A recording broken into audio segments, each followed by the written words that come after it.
Yon mga idol, share ko sa inyo kung paano tayo magpangat ng salmon. Yan mga idol.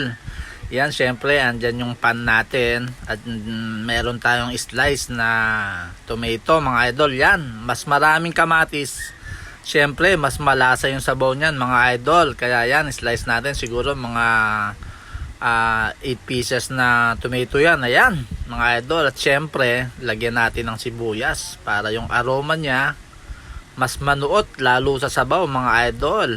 Ayan, isalansan na natin dyan yung salmon sa ibabaw niya para habang kumukulo siya mga idol, nanunuot yung sabaw niya, yung sauce niya sa kanyang laman mga idol.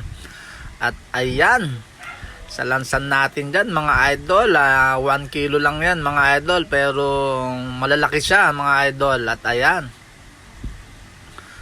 lagyan pa natin ng toppings na sobrang kamatis mga idol, tsaka yan sibuyas uli para mas masarap ang sauce nya mga idol. At ayan na, lagyan natin ng konting betchin para mas masarap.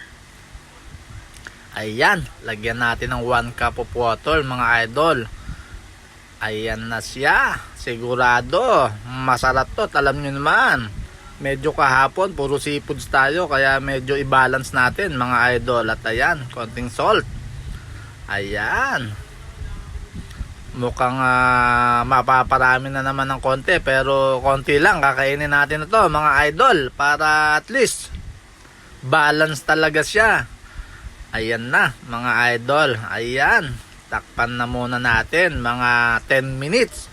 At ayan na mga idol, talagang umuusok-usok pa mga idol. Kaya yan, kumain po tayo sa tanghaling ito mga idol. At maraming salamat uli sa panonood nyo sa aking vlog.